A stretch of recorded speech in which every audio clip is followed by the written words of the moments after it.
মোহাম্মদ সেলিম, বাংলাদেশ জাতীয়তাবাদী দল, ঢাকা মহানগর উত্তর। আমরা ক্রিকেট থেকে আসছি। বাংলাদেশ জাতীয়তাবাদী দলের মাননীয় চেয়ারপারসন বেগম খালেদা জিয়া শারীরিকভাবে ভীষণ অসুস্থ। দীর্ঘদিন যাবৎ উনি অসুস্থ।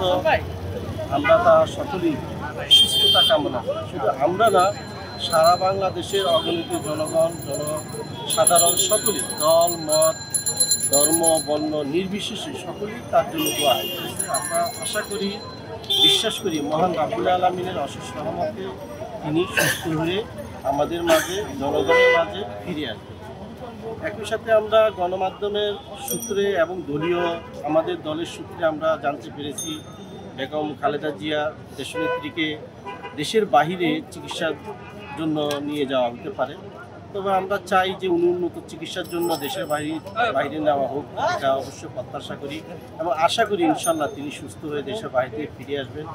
একই সাথে আমরা বলতে চাই, জনাব তারেক রহমান সাহেবকে নিয়ে কিছুদিন আগে বেশ কিছু গণমাধ্যম থেকে শুরু করে কিছু সংখ্যক ব্যক্তি বিভিন্ন ধরনের প্রোপাগান্ডা করেছে, যেমন তিনি দেশে আসতেছেন না কেন। এখন যে বেগম খালেদা জিয়াকে যে দেশের বাইরে চিকিৎসার জন্য নিয়ে যাওয়া হচ্ছে, তখন তো তারেক রহমান সাহেবকে নিশ্চয়ই সেখানে প্রয়োজন। সুতরাং যারা নাকি এই ধরনের গুজব ছড়িয়েছেন তিনি আসতেছেন না কেন, তার আসার সাথে এবং আসার প্রয়োজনের সাথে একটি গুরুত্বপূর্ণ বিষয় আছে এখানে। সেই জিনিসগুলো বুঝতে হবে। অন্য 2-4-10 জনের সাথে তো তারেক রহমান সাহেব এক না, বিষয়টা একটু বুঝতে হবে সহজ। আরেকটা জিনিস, সরকারের পক্ষ থেকে বলা হয়েছে যে তারেক রহমান সাহেবকে ট্রাভেল পাস দেওয়া হবে।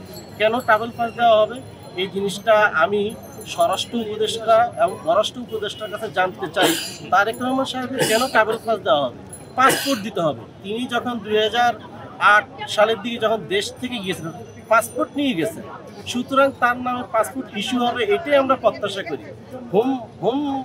আমাদের যেই আছেন, উপদেষ্টা আছেন, তিনি তো পাসপোর্টের ডিজিকে বললেই হয় যে আপনি তারেক রহমান সাহেবের পাসপোর্টটাকে নিয়ে আসেন অথবা তার পাসপোর্টটাকে নবায়ন করে দেন, ব্যাস হয়ে যায়। কিন্তু তা না বলে আমাদের এই স্বরাষ্ট্র উপদেষ্টা এবং পররাষ্ট্র উপদেষ্টা বললেন যে ট্রাভেল পাস দেওয়া হবে। অন্যদিকে আমরা দেখলাম মাননীয় প্রধান উপদেষ্টার একজন প্রেস সচিব আছেন, তার প্রতি সম্মান শ্রদ্ধা রেখেই বলছি, তিনিও বলছেন ট্রাভেল পাস দেওয়া হবে। আসলে কেন ট্রাভেল পাস দেওয়া হবে? এই ধরনের সিদ্ধান্ত থেকে যেন সরকার বিরত থাকে, অনতিবিলম্বে তারেক রহমান সাহেবের নামে যেন পাসপোর্ট ইস্যু করা হয়, তিনি পাসপোর্ট নিয়ে বাংলাদেশে ইনশাল্লাহ আসবেন। একই সাথে আমরা আশা করি আজকে সরকারের পক্ষ থেকে এবং আমাদের দলের পক্ষ থেকে যেভাবে ম্যাডামের জন্য বিদেশে যাওয়ার যে ব্যবস্থা করা হচ্ছে সেটাকে আমরা স্বাগতম জানাই।